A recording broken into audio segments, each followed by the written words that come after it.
أولا السلام عليكم ورحمة الله وبركاته. صاحبي يال ولكن محمد حسين waxaad soo dhawaataan kanaalkiina Maal Production.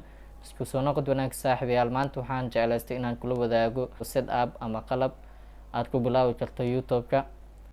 Haddii aad doonayso inaad noqoto YouTuber, waxaan rabaa inaan maanta kaaga faa'iideeyo qalab raqiis ah aad ku bilaabi karto YouTube-ka. Marka asxaabay isla socod wanaag saad wada dhantihiin. Boom.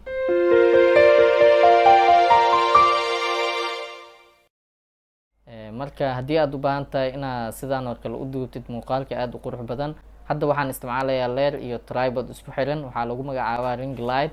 waxaad u isticmaali kartaa inaad ku duubto fiidiyoyaasha YouTube-ka ama TikTok-ga saad jeceshahayba.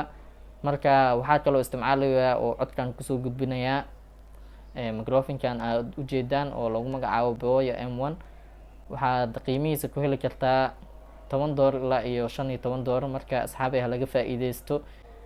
waxaan kaloo isticmaalayaa background green screen ah oo 3 yard iyo 4 yard ah oo qiimo macquul ah ilaa $5 $4 ah.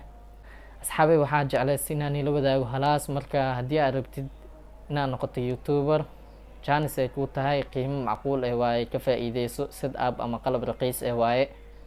marka asxaabay isla socod wanaagsan. fadlan haddii ay tahay daawashada kugu horeyso aad daawato muuqaalkan, like saar. insha Allah waxaan jeclaan lahaa inaad gaarsiisaan laagan ilaa iyo 500,000 oo laag ah. marka hala gaarsiiyo videoan, halaga dhawaajiyo riyadeeda. haddii aad ku cusub tahay YouTube-keena, fadlan subscribe saar. aad ayaad u mahadsan tahay. muuqaalkeena maanta helaas ayuu ku egyahay. wassalaamu calaykum waraxmatullaahi wabarakaatu. Boom.